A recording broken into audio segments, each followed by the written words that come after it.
Good morning, Epic peeps. How are you? My name is Samantha, and I'm coming to you live on behalf of Epic.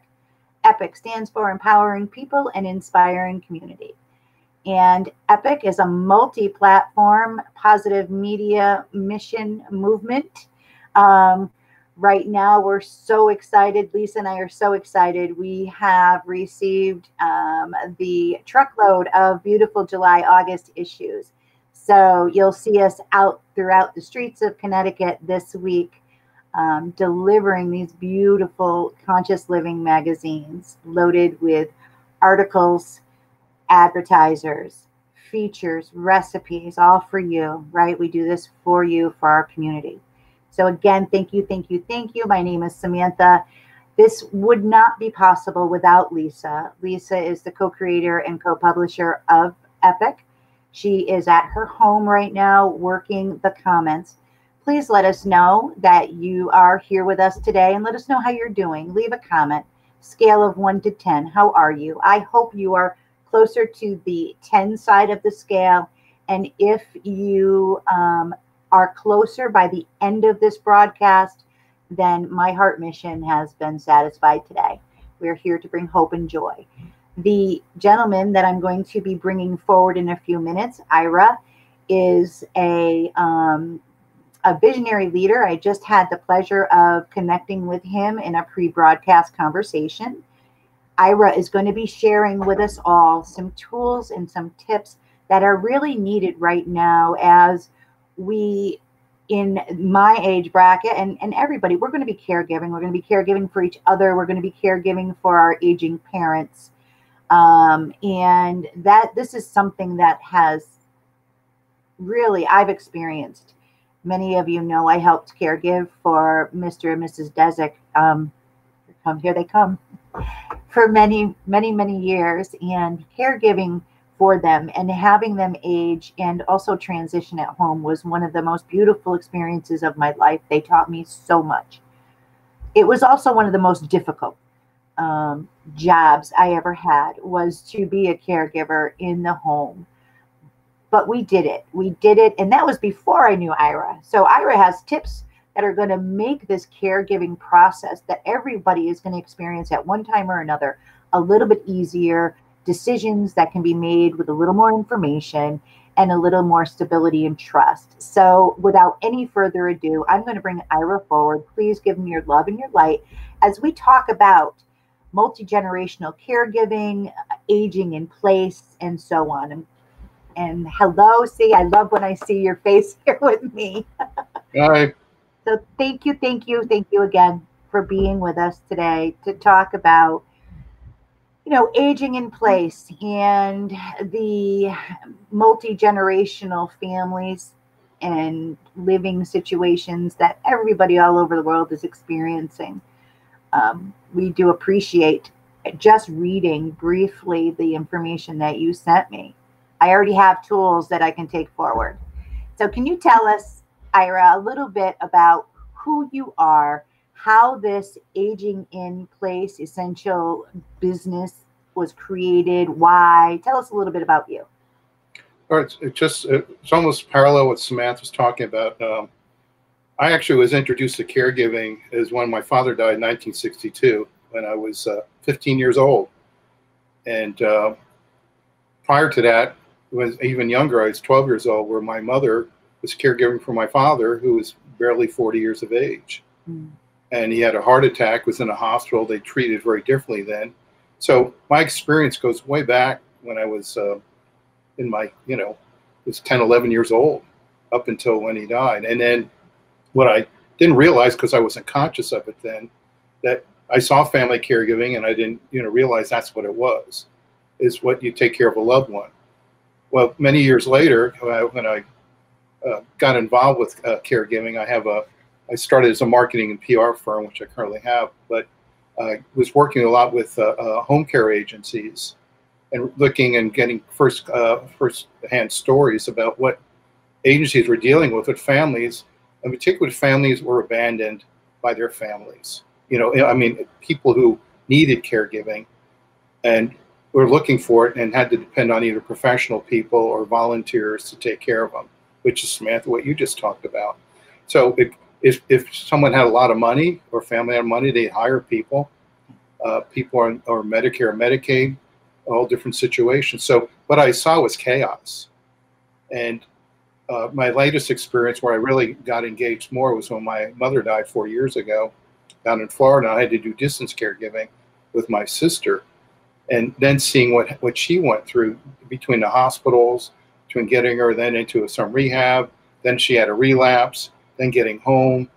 I was dealing with all these silos of what you had to do with caregiving. And I recognized, as much as I knew, I did not even know enough, even though I knew a lot more, that how do you get families to control and manage this? And it's very, very difficult. So I took that experience and took professional experience and my personal experience and said, there's got to be a better way.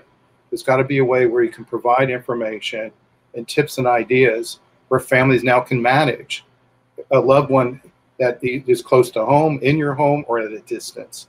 So that was the background. And what I did then is I formed this company, mostly online, Aging Place Essential Toolkit, which evolved over time into a place where people can go. There's a lot of free stuff there. That's basically subsidized by the people you want to match up with for the kind of services and products, excuse me, what you need. Yeah, we're going to be sharing all the links that you shared with us for our viewers and, or for our community, that Aging in Place Toolkit. We're going to put a PDF up, your website, so they'll be able to access these tools. What I heard, what really popped out when we were just talking is that you experienced it firsthand. You knew there was a need, and then you filled the niche. You filled the niche, and you built this this business, this tool for our community. And I can remember, because it's only been a couple of years since Mammy and Pappy passed, but we were like fish out of water at times, not only personally, but spiritually, physically, and a lot of misinformation, a lot of miscommunication.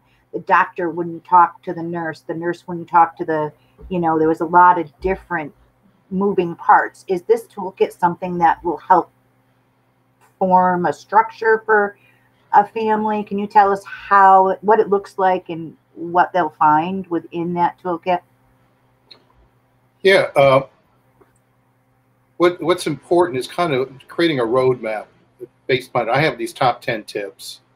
Yeah. Which just keep popping up all the time. And you folks are kind enough, I had an article in your March and April issue, which actually addressed it. But again, I understand there'll be access to this. Yes. It's that the most important thing is the safety and security of a loved one. The biggest thing when someone is over the age of 70, 75 is they fall.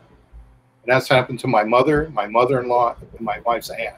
Falling and mobility and or really key things. So it's paying and being observant to a loved one that you just take for granted. As they get older, they're there, and it comes with what I call a certain built-in prejudice that mom and dad or an older relative, aunt and uncle, you remember them how you remember them. Yes. So the things that you're not seeing, you tend not to notice. Yes. It's just common sense. And when you tend to notice it is when the senses start affecting them. I know with my mother, when I took the car away, it was a trauma. She wouldn't talk to me for 4 months. Yes. She was in her mid-80s. She had eye issues, cataracts and all macular degeneration. And so we took her out and said, okay, we're going to demonstrate to you.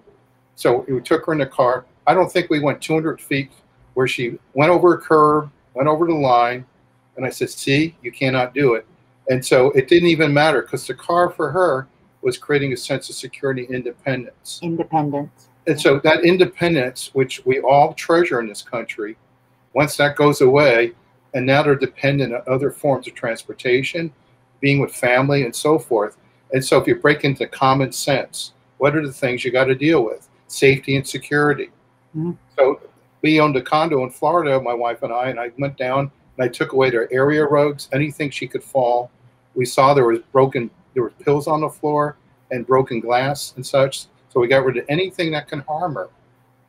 including how to cook and everything like that, where she would leave the gas range on. So these basic things, if you're looking at a loved one, go in and see how what you call assisted daily living needs are. What do they do? Are they hydrated? Are they drinking? Are they taking their pills? Are they, do you have to monitor them? If you're going to monitor, this is pre where you have major illness, where dementia or mobility, where actually have a caregiver have to come in. There's this part like assisted living, where you're able to live, but you're not, things you need help with.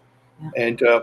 And so the things we saw from personal experience, and I mean, I've interviewed over 500 family caregivers, and this stuff pops up all the time, these kinds of areas. So preventing falls, mobility, right medications.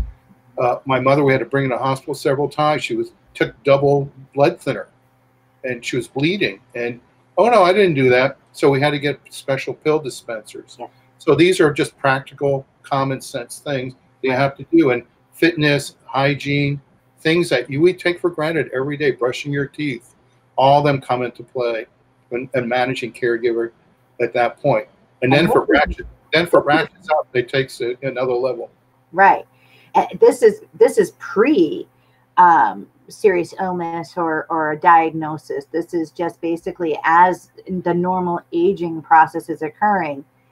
These top 10 tips really should be looked at. And yes, thank you for reminding that you did have a beautiful article, and Lisa will be posting a link to that. You could always find it also on our EPIC TriCountyCT.com website in past issues. So the top 10. Now, what the challenges that we just discussed, the day-to-day, the tripping, the pills, I can remember the medication where we had to literally set it up like a pharmacy. They had to be locked. They had to be monitored. As your mother aged and as we age and go through and becomes less and less agile, what are some other things that families will be looking at? Maybe remodeling. How does your process, how does your toolkit take us through that? And well, you have to, it's really a self-assessment. We have these self-assessment tools on our site. There's surveys based on situation. They're situational surveys. And we get them, they send them to us, we respond back, they call us. It doesn't cost anything, it's actually free. And we'll put them on to something that's necessary. There's a balance here between their mental well-being, which determines how they do their assisted living daily needs. In other words, if they're depressed and they're lonely and they can't get out, meet with their friends. I mean, it's even worse now with the COVID-19. It's the biggest issue now with seniors who are by themselves. They're noticing depression, higher suicide rates, just a lot more health issues than they would normally do. Human beings were wired these two ways, physically and emotionally. And right now we're challenged in both areas. And so there's no simple solution. So family or friends have to really chip in. And so now you want to see why the value of Zoom. Right now, the biggest users of Zoom are people over 75 and 80. And they realize, oh, this is pretty easy. Yeah. And once you get them to do it, and we've done it, it's really, really key that they say, oh, at least I'm in somehow contact beyond the phone. We're very visual animals. This is stuff, I was working with the Yale geneticists. They're just things we're wired to do that are unconscious. And when we don't do them, we pay a price. And aging is the same thing. Also, it goes back to baby boomers accepting their aging. I mean, I have knee issues and sciatic nerve. Things are just arthritis. And, I'm 73 years old myself. And I accept this stuff. I had open heart surgery 20 years ago. And, and I have a wonderful, loving wife that reminds me every day about staying healthy. And I do the same for her. But it's accepting the aging process. And baby boomers, I mean, we're still pretending we're in Woodstock. It's just, it happened a few years ago, kind of thing. Yeah. And so looking where you are, we are now the grandparents. We are now the older generation and saying, oh, no, I'm not. So this denial world, which even for all things is the biggest issue that we find in dealing with aging folks. And denial, being alone, not socializing. I mean, I come to my office every day, this building, which I have 50 people in it, I'm in a ghost town. I'm the only one in it because and I said, "Oh, fine, I'll come on down the street." So we are in a whole new world, and this is affecting our health and caregiving. Absolutely, absolutely. Thank you for sharing your personal journey too, with through your father and your mom. Um, you had written in the introduction and some information here to me personally, human beings are motivated by fear, reward, and opportunity, and that you wanted to add hope to this. And as we are being challenged through the COVID, what are some other ways that people can contact you or use your services to help even after COVID, bring us out? Can you give us some more tools and tips that you would recommend as we reemerge, because it is going to look different. Like, how would you explain to an elderly person that, about the mask? They may not understand. Or do you see what I'm trying to ask? Well, thank God, well over 90% of people over 65 are still home. And when they go out, they wear a mask. I mean, we're here in Connecticut, which for 3.5 months did the right thing. Yes.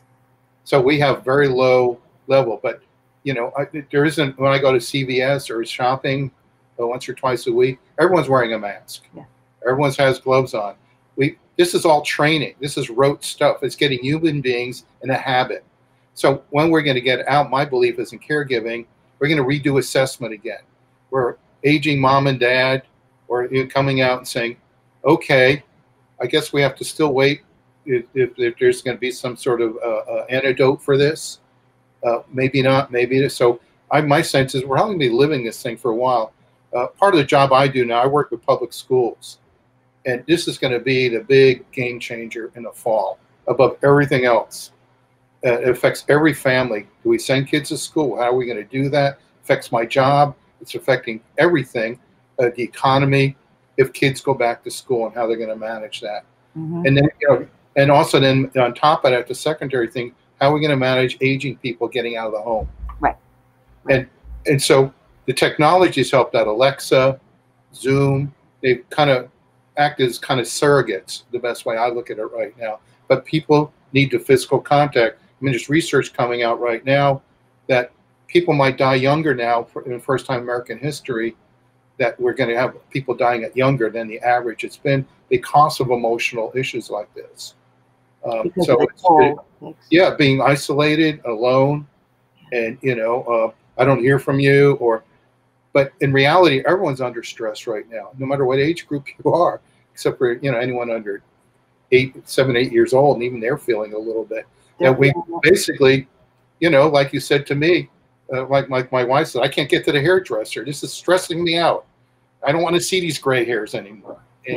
And she hardly has any, and it drives me nuts. And so it's those. I always say it's always when you get served and with a waiter or waitress in a restaurant.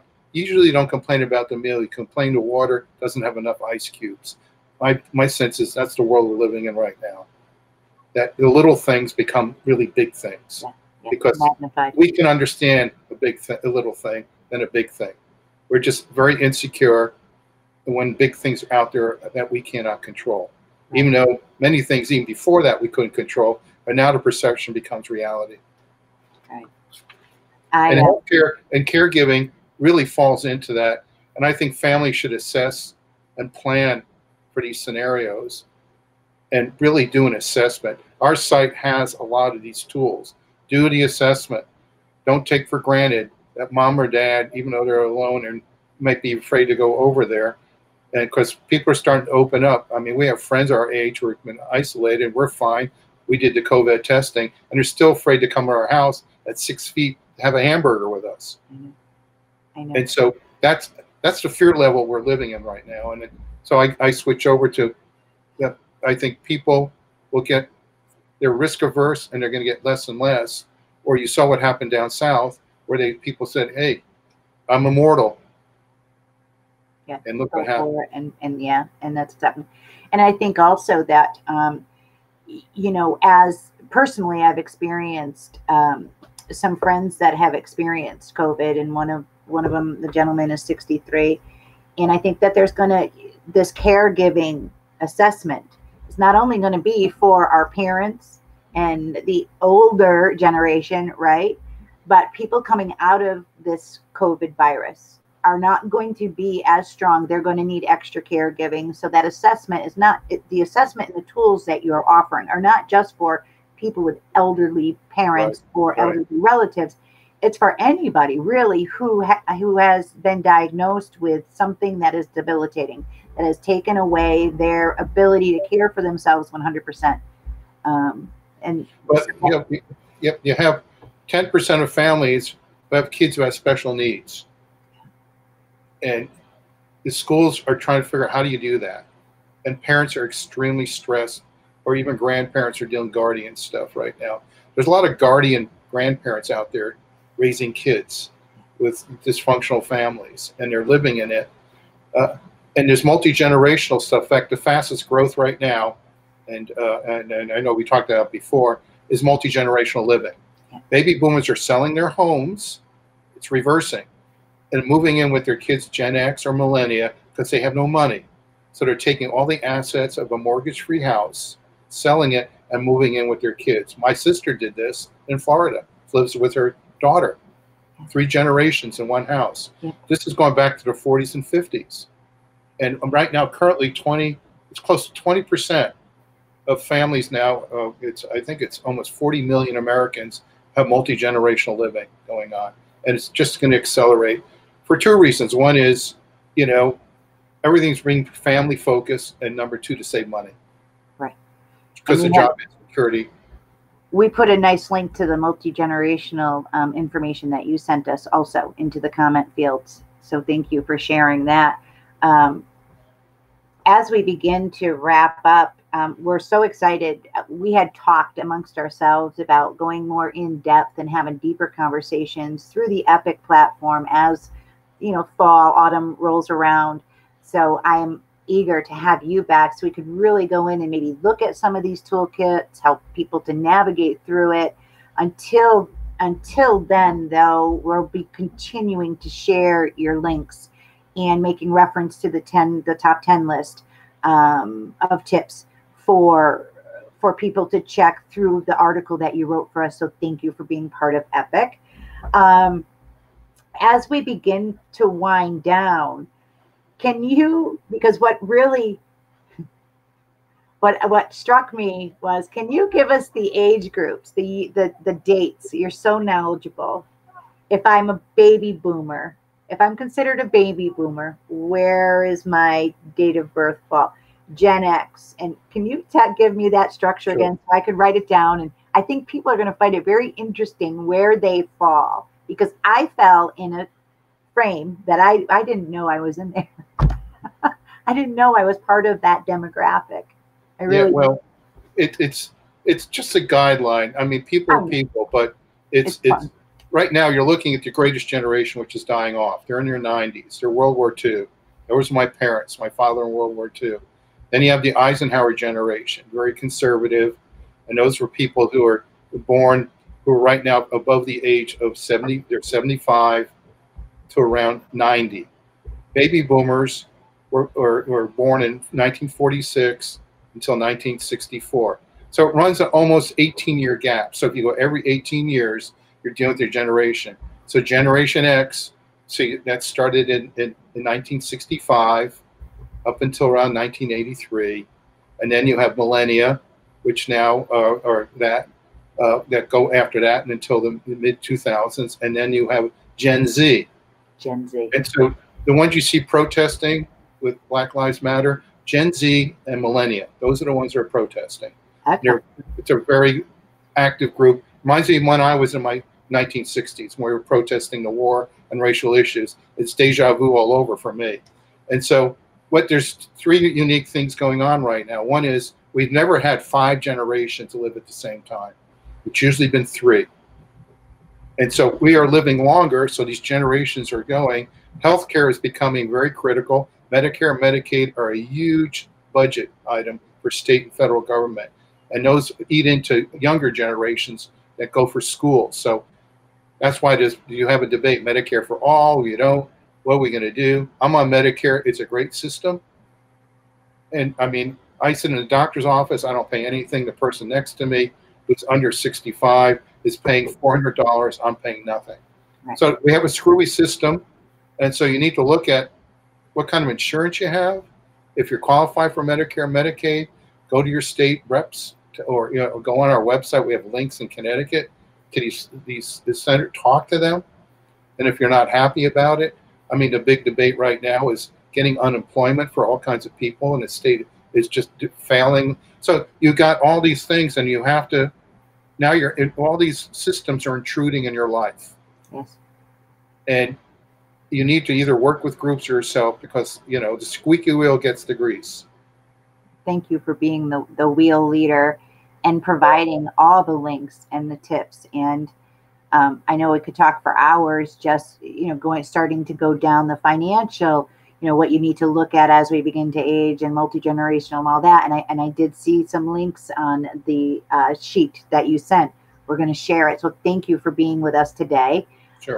I look forward to talking with you more and going a little deeper into the subject. Also, I heard you what you said about the marketing and advertising that you do. So Lisa and I will be reaching out in regards to that for some tips. So you are truly a multi-dimensional person, and no pun intended, right? You got your marketing, your PR, the aging consciousness. You're involved in international organizations. So yes, you are a visionary leader, and thank you for being part of E.P.I.C. We appreciate that. And as I tell all of our beautiful community that's watching now, and also that'll watch later, please, stay healthy, stay safe, do what you need to do to stay safe, to stay who you are and who you're meant to be. Stay that person.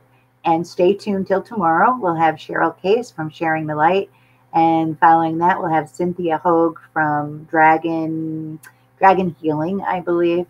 And as always, peace out, Epic Scouts. Thank you so much. Stay well. Bye.